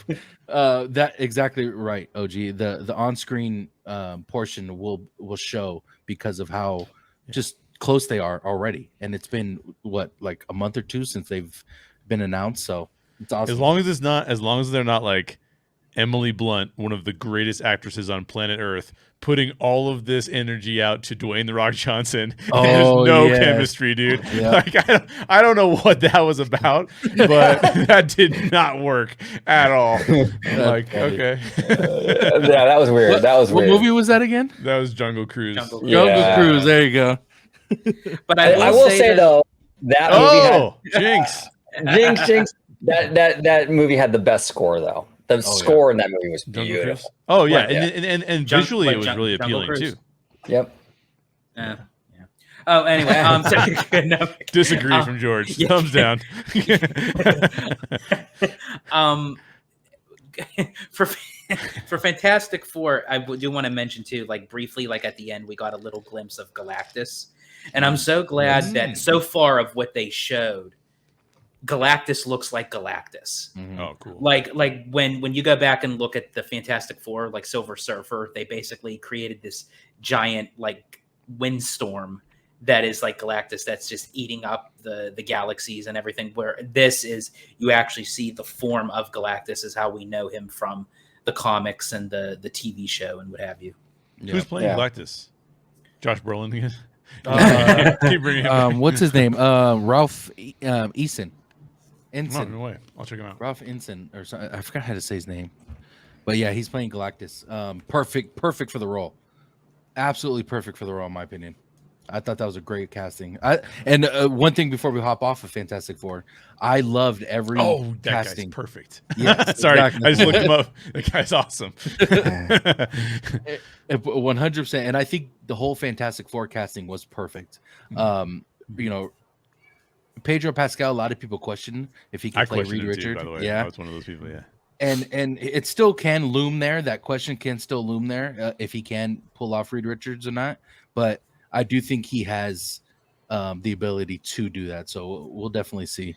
And the potential is there for sure. And I don't know like what the next movie you're going to bring up, Tones, but I just have to say what a time for Pedro Pascal, because he got two big major movies coming out from both Marvel and Lucasfilm that they could either be really, really good or they could like fall to the knees. And I hope that they do well, because I mean, even with Mando and Grogu, I mean, based off of the response inside the Honda Center, you would have thought literally the roof was going to cave in when they started talking about Mando. The footage from that was, I thought that was dope. With the walker going down the snowbank and stuff. I mean, that was dope too. We can move on to that one, guys. We can move on to that one. Okay. Yeah, that looked really good, Tones. Wait, do you know what the title of that is? Because I didn't see it on the list. As far as I know, they still just called it Mandalorian and Grogu. Yeah. Okay. Yeah, the visuals were incredible. Tell us about that. A lot of action scenes. The one scene that just stuck out for me personally was they had like this. It wasn't an adult walker. It was like those the two-legged walkers. I don't know the official name of them. ATST. Yes, that's it. See, I knew Jay would know. It's going down the snowbank, and little Grogu was in there as well. And that looked so visually like crazy, man. It was like one of those moments where it was almost like I remember watching the Force Awakens trailer for the first time back in like 2014. Yeah. And it was like, oh man, like new Star Wars, and it felt so new and fresh and different. Yeah. Like that kind of got that same kind of vibe from this. It just felt so visually crazy to me. I don't know. I loved it. And I know you can't really go based off of a trailer, but because it can kind of still be a hit or miss. But what they presented to us, it literally felt like a big scope of a film. As OG said, you have the walkers, the STDs or whatever you call it. Close. Yeah. We'll give it to you.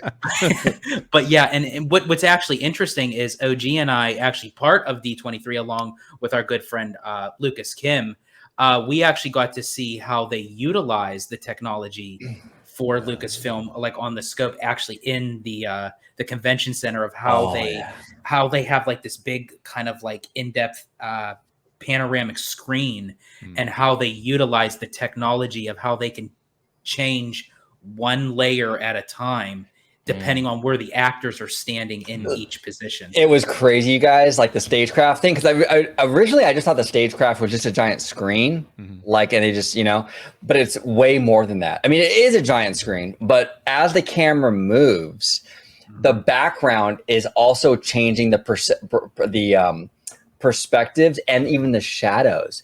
And so, like, it was crazy because if you're an actor in front of the stagecraft and you light up a lightsaber, the screen knows. So the lightsaber light will show up on the screen behind him, bro. That's so cool. Dude, I was blown away. Now, if my legs didn't hurt so bad, I would have really enjoyed it. But my dogs were barking, bro. Like, I was like so much walking. I was like, I was uncomfortable. It was leg day at D23 event, dude. Oh man, I'm telling you, it was leg day, dude. I'm telling you, my legs look like She-Hulk. It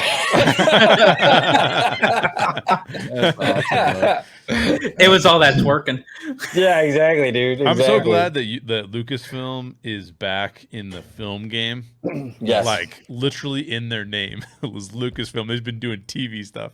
So I'm super glad they're back in the film game, and the fact that you guys were stoked about the visuals and stoked about like what they showed, it makes me really excited for that film. Yeah, no, it looked really good. It looked like a fun adventure, big fun adventure, so we'll see. I can't wait. And it looked classic Star Wars. Like, it looked like something that you would expect from a Star Wars film, and not something that is like you're taking a Star Wars story and you're kind of like diluting it with like these kind of half-ass sets and what have you. I mean, the scope of this thing looked huge. Right. Yeah. With Filoni and Favreau, I didn't love Favreau, his work with The Lion King, but everyone has a bad day at the office, right? Yeah. I'll forgive him for that. Most of the time, 95% of the time, I love his work. So I think I'll be okay with this. I think they'll knock it out apart. Yeah. And by the way, can we give a huge shout out to Pedro Pascal? Oh, hell yeah. He's on everything, dude. Last of Us season 2, which is fucking, I can't wait for that to drop. Yeah. Fantastic Four. Then we got Mando and Grogu. Jesus. I mean, this dude has the best fucking characters. Yeah. It's all he needs is Lord of the Rings, and he's done like everything. It's crazy, dude. This dude is set for life, man. But before you know it, he'll be doing voice work on Bluey, and he'll be like, I don't know. I want to kind of go balls to the wall and say, if these films are very successful, I could possibly see him becoming one of the next Disney legends. Oh, 100%. Yeah, he'll be there. For sure. Yep, he'll be there. Agreed. Next one is, now you guys can help me out with this. I wasn't too familiar. Actually, the next three and by the way, I might have forgot a couple. Like, I didn't have the Mandalorian one on here. So if I forget any, but I have three more. Next one is Hoppers. Now, I wasn't too sure what Hoppers was, but people were talking about it in the video I was watching.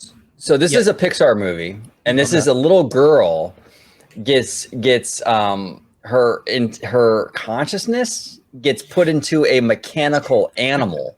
Typical Pixar, like freaking weird, right? Yeah. And then she kind of lives her life like in the animal world, like as this mechanical animal. It looks interesting. It's a weird concept, but hey, so is Up. So we'll see, right? Yeah. The character is fascinated with animals, with the environment. So she kind of wants to get a perspective of how an actual critter lives its everyday life, its obstacles, its challenges.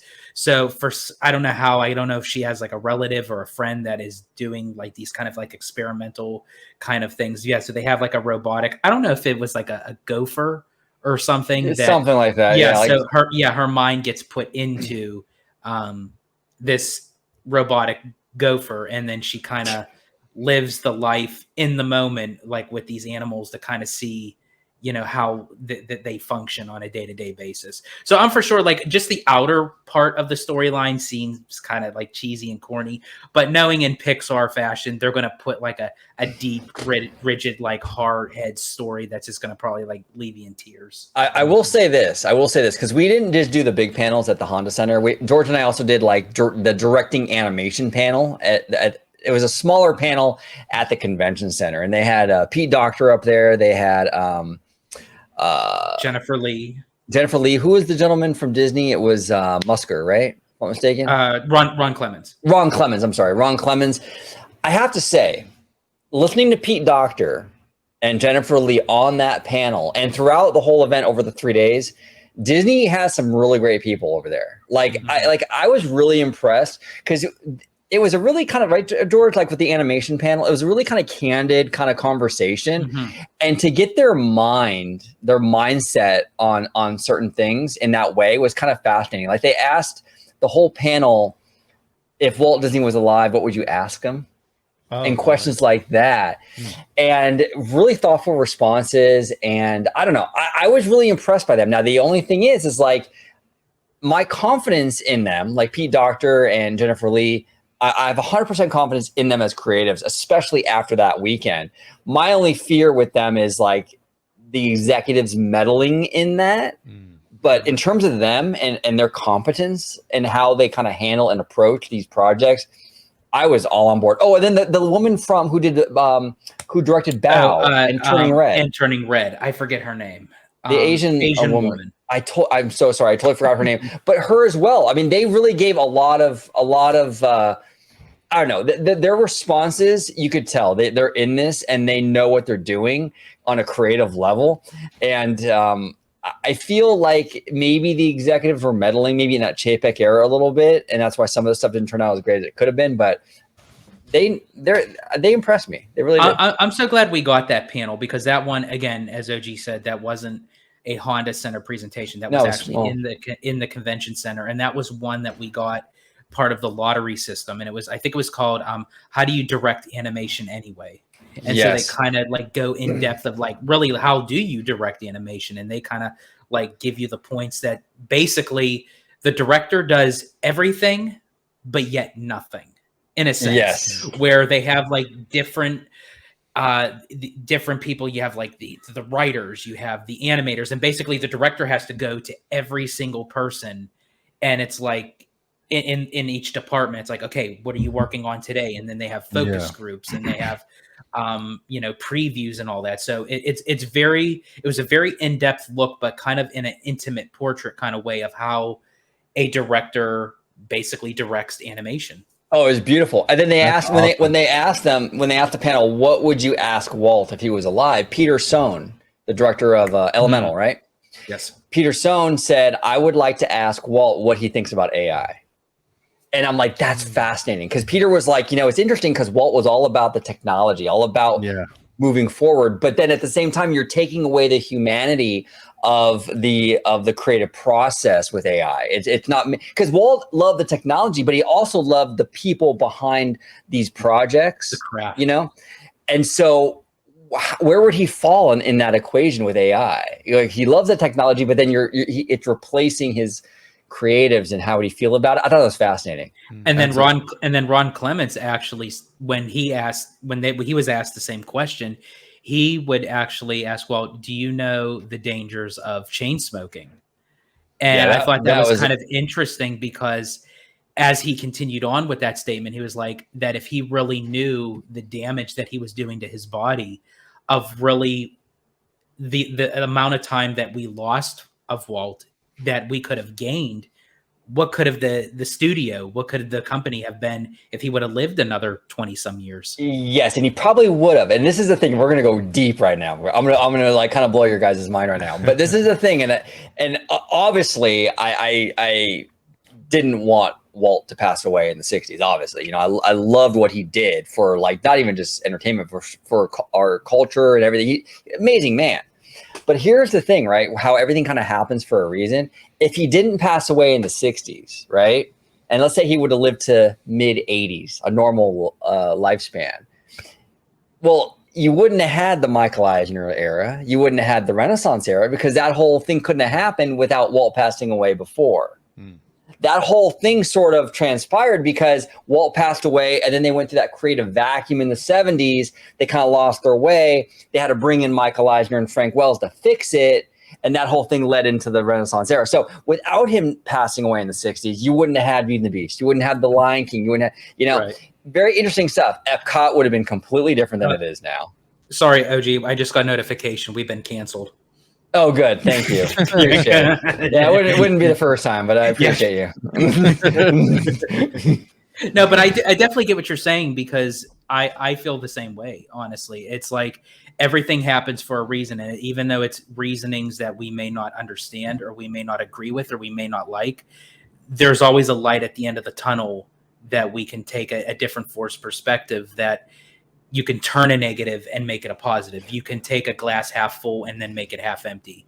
And you're right. We would not have gotten the Renaissance era. And honestly, the Renaissance era is by far my favorite. I dare I say it, my favorite era of Disney animation. Some of those Renaissance era movies, like Beauty and the Beast, I think were better than some of the stuff that Walt did.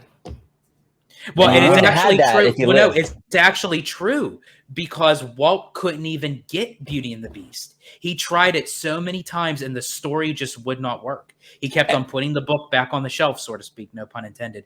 But it had to take how many decades later? And Walt was kind of getting bored with animation towards the end. Like, he was all in on the theme park stuff and Epcot and all that. Like, so it's fascinating stuff. But yeah, the panel kind of blew my mind. And it was really, like you said, it was like an intimate portrait.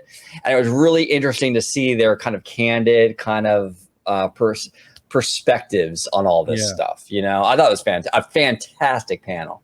And that's the question that you or that was asked there is probably a very common question asked to most Disney fans and Disney like creators, is like, what would you ask Walt if he were still alive? And I think I might have asked you guys that one time on one of your lives or something like that, but it's a very common question, and hearing it from like that panel was probably even better to kind of get where their mindsets are. Absolutely. And Pete Docter, I gotta say, that guy is fantastic. He was everywhere. Oh, like, dude. no matter what panel we were at, he was in. Yeah, it didn't matter what panel we're at. And Kevin Feige too. We went to a panel paying tribute to Richard Sherman. The Sherman brothers, the musical duo, legendary musical duo for Disney, right? Richard Sherman went to a beautiful tribute for him. Kevin Feige was there.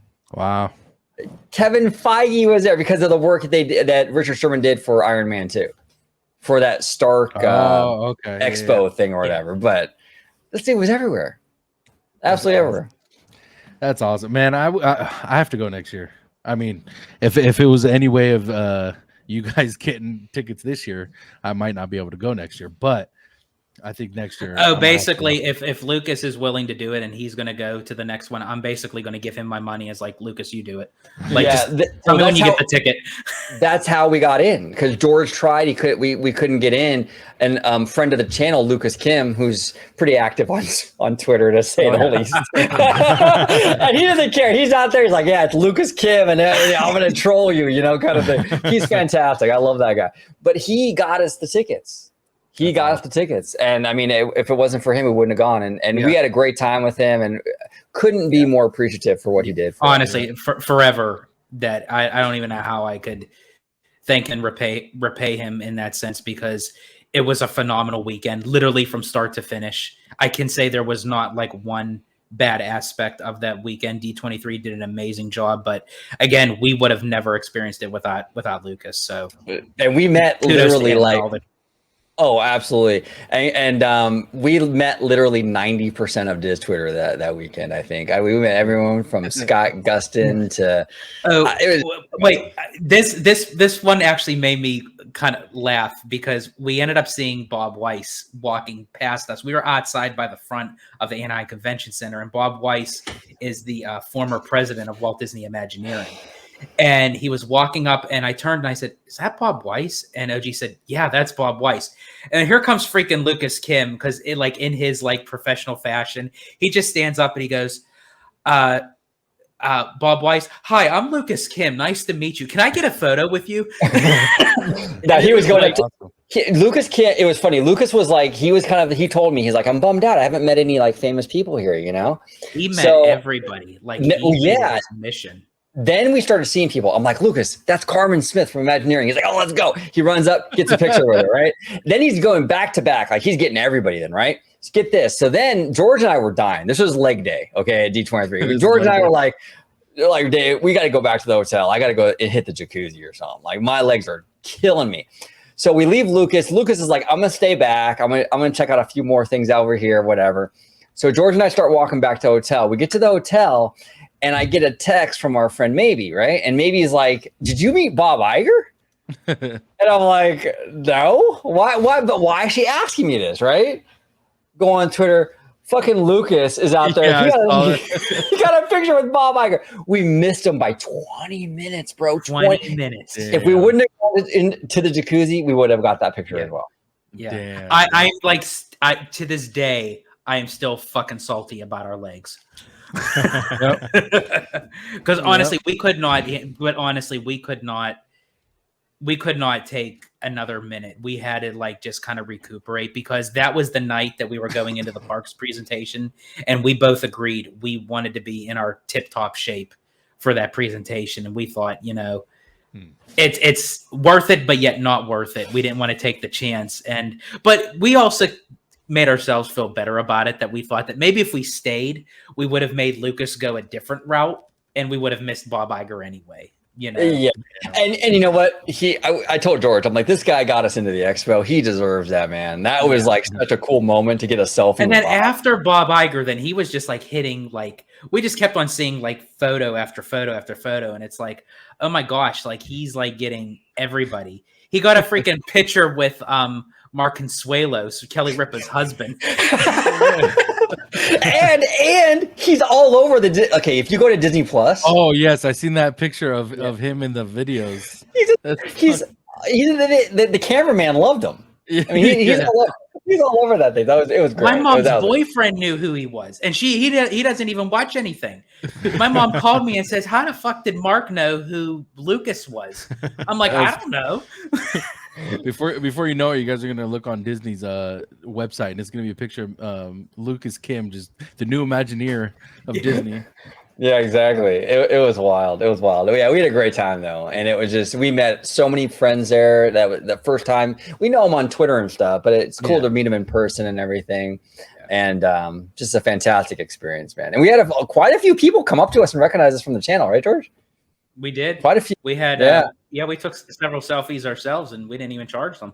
Yeah, no charge. Yeah, no, it was a really humbling experience. The fact that people approached us and said, hey, Orange Grove 55, we love the channel, we love you guys, we love the work that you do. And it's just like, you kind of take a step back for a little bit, because it's almost like, wow, even though we're doing this, we're so used to just recording and we upload it, but it's like, it's actually real people watching. Yeah, exactly.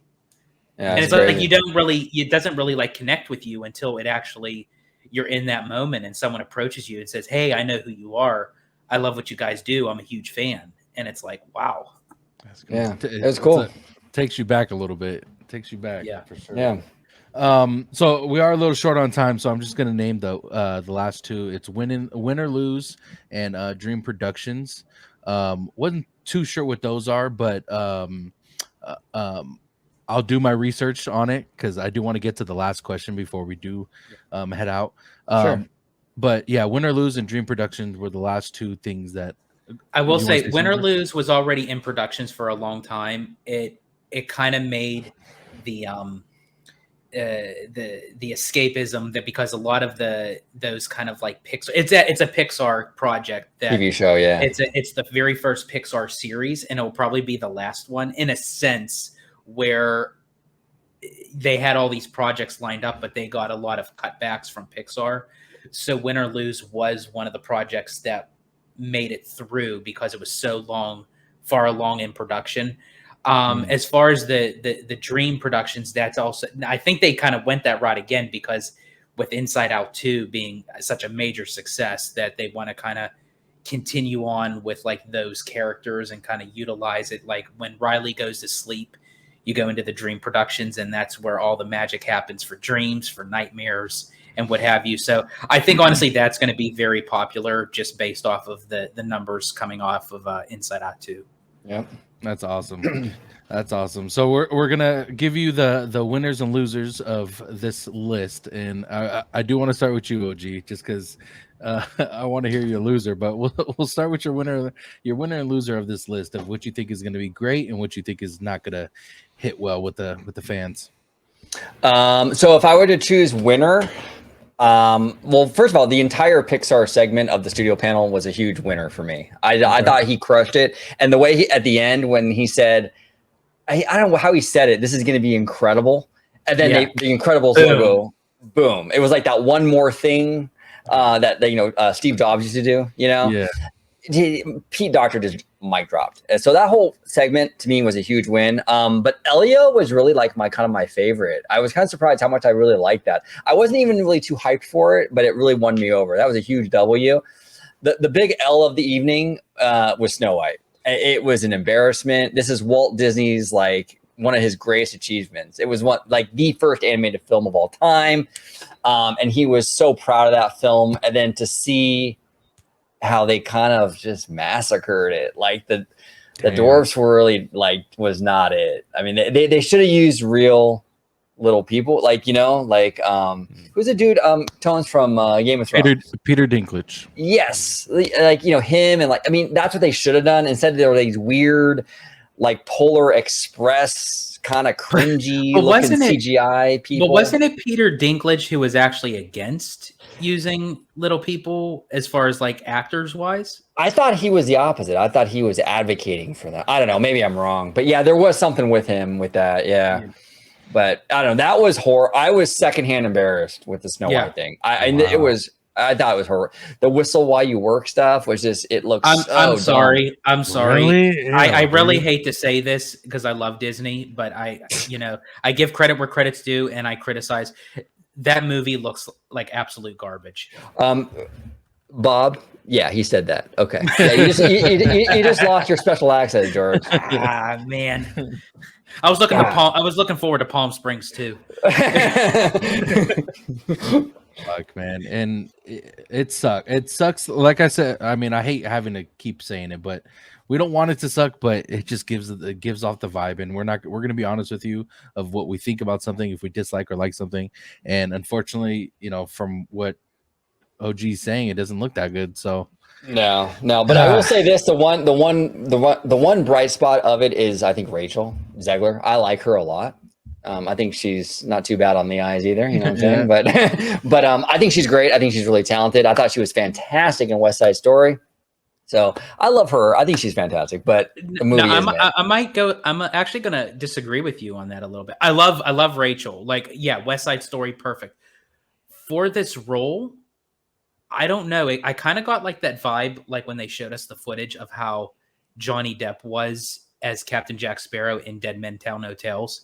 It just felt like he was out of it, in the character. It just wasn't it seemed like she was bothered, and it kind of showcased through the acting. It just felt like it wasn't the full gusto that you usually get with Rachel. Because as I said, I've seen West Side Story. I absolutely love her in West Side Story. So yes. But I don't know. It just felt like it was a miss for me as far as I don't know if it was. And again, no hit, nothing against her acting. I just felt like in that moment for that role, I don't know. I just felt like that she wasn't giving it her all. Well, and here's the thing: she's phenomenal. She's a great singer. She's a great actress. It was probably the direction with the film. I mean, I think that's probably what happened, because we've seen she has it in her. With West Side, she's great. Yeah. So it's just the film production. I mean, whatever they have going on over there, it's just not working. So I'm assuming that's your George. That's also your loser of the day is that movie. That's my loser of the day. My winner, actually, believe it or not, is Mandalorian and Grogu. I'm gonna just kind of say, based off of the fans' reaction to the trailer itself that we were introduced, I think this seems like back to the basics of a great Star Wars story, and I hope that is the direction that they keep. I hope that's the direction that it goes, because I feel like this is going to be the film that will project Lucasfilm to continue on with Star Wars. I feel like that if this is going to be a big miss, which I don't think it will, but I'd be kind of worried about for Star Wars movies moving forward, because this is going to be the first one back in theaters in how long? And I think it was a safe bet that they did Mandalorian over Rey, because they showed nothing of Rey as a film. There was no kind of like rough cuts or like nothing. They didn't even mention it. So I think all you hear is that it's going to happen, and then we get nothing, like no announcements, no. And I, like, I think that they're waiting for the Mandalorian. I think this is like once it solidifies that it's a hit and it's good to go. do you Then think they'll off the announce it then? back of Mandalorian, I think at the next D23 we'll get more info on Rey. Yeah, and I know we're tight for time, but that's the thing. I think that coming off of Rise of Skywalker, they need like a big win right now. Theatrically, it's been what, like 5 years now, so they need a big win, and the Rey movie is too risky. Yeah. Look, and I'm not against. I'm not against sequel trilogy content. I think that you can. I think there's an opportunity there, like the Clone Wars series, sort of. I think that changed the perception of the prequels in a good way. When they did the Clone Wars series, I think that was a good thing. You kind of put some meat on them bones. You can kind of do the same with sequel trilogy content and kind of change that perception. So I think it's a good thing, to do sequel trilogy stuff, but it's just way too soon. You got to have a surefire win, at least right now. Once you get a couple of wins under your belt, then you can go in there and start doing riskier stuff like risky Rey. shit. Yeah, exactly. Exactly. Now for Jay Sheer, I'd love to hear your winners and losers as well. Oh man, it's okay. So a couple things. I'm going to answer this for me when I'm a winner and when I'm a loser, because for me, I think it's going to be a little different than like what OG and George are saying in terms of winners and losers from a revenue standpoint on Disney's point. I'm just going to talk about the creativity within Disney.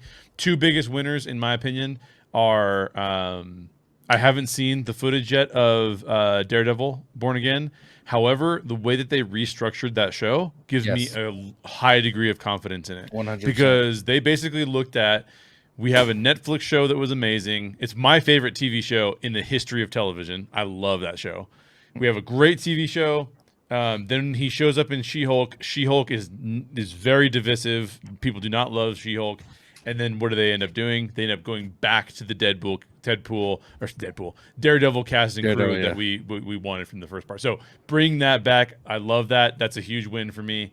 The other thing that's a huge win for me is Andor season 2.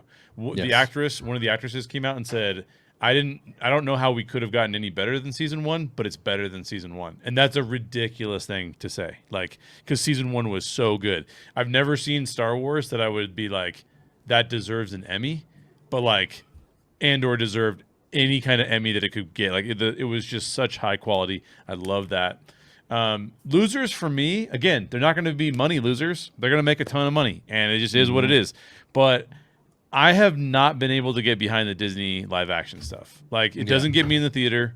I would be in the theater tomorrow if there was a new 2D animated Disney movie, right? Yep. But unfortunately, they want to keep making these live action things that are okay. Fine, you're gonna, some of them make $1 billion. That's great. They didn't make any money from me because I just watch it at home when it's on Disney Plus or whatever. So those are just too many of those. Like, you've got Mufasa, you've got Stitch, you've got Snow White. Every single one of those, my answer is, why? Like, I prefer the cartoon. I don't know why I need to watch this, whatever. To OG's point, make Mufasa a cartoon, 2D animated. I'm in, so yeah, those are my winners and losers. You make Mufasa an animated prequel, but like on the same scope and scale of the original, and I think you have a huge hit on your hands. But but you would have to get the original voice actors for the animated and not the live action, so to speak. So like, if you're going to do it like in like 2D animation fashion for Timon and Pumbaa, I want Nathan Lane and Ernie Sabella. Like, I don't want Seth Rogen and I forget the actor who does Timon. But you're right. You need the original cast, as many of the originals that you can get. For me, Fantastic Four. I think it's in a different. It's a winner for me because it's going into a different direction when it comes to Marvel. And even though we saw the old Fantastic Fours, those were different from what we're going to be getting now, because it's going there. I believe they're going to try to incorporate this with, the phases, if you will. So I love the cast. I thought the cast was, like I said, perfect. The only question was Pedro Pascal, but I have total faith in him that he will change my mind. And just the storyline that, the timeline or where they're at in, I believe the 60s or something like that, right? The 50s or 60s. I love that. I love that aspect to it. And I think this is definitely going to be a winner. Snow White is definitely one of those where you guys are, I'll form my own opinion once it comes out and all that good stuff, but from what you guys are telling me, those are the negative things that I do like in film. So I would have to say that is close to, but Percy Jackson to me is just something that I don't understand what direction they're going in. And shout out to X-Rod and Candid, because they read the books and they were really pissed off on what the hell they were watching within the show, because there's certain lore that goes into Percy Jackson that we didn't get to see. There was no action. It just, the storyline was just something that didn't catch your eye or keep you watching. And we're getting a season 2 with high hopes, and it's confusing to me. So not that people who enjoyed it, like, I'm glad you guys enjoyed it, but I just don't think a season 2 was something that was going to be coming this soon. But like I said, season 2 might be a fucking banger. You never know. You never fucking know. But we'll see. We'll definitely have to see. Any last words before we get out of here, fellas? No, just thank you for having us on. I missed hanging out with you, you guys. It's been a while, so it's fun. It's fun being back. Of course. I do want to get you guys on a live here, probably next week or the week after, whenever you guys are free. Sure. I want to do a live. I do, I do have a new fan base now, new followers over the last couple months that do enjoy Disney talk. So I'd love to have you guys on and kind of pick your brain about stuff coming up in the parks and the movies, the TV shows that are dropping as well. So Cool. I would definitely love to have you guys back on here soon. So I'll start with you, George. Thank you again for joining, brother. You've been away for a month, but you look tan as hell. Yeah, it does. Thank you. Yeah, and the lighting isn't even doing it justice. Like, I look like the Italian version of Julio Iglesias. So, Yeah. but I'm glad I was able to join. It's been a while, so I like how you're like you got like the white circles around where your glasses are. Yeah, I know. Yeah. Like, so vacation mode. It's not even funny. No, but it's great. I'm glad I was able to join. And, yeah. So, Of course. yeah. So coming off the last leg. And when you get back, I want to. I mean, off camera, of course. I want to hear your adventures for sure. But go ahead and tell the people or remind the people where they can find you on social media. So. Absolutely. You could find me on X, formerly known as Twitter, at Disney George. You could also find me on Instagram under the Disney Italiano.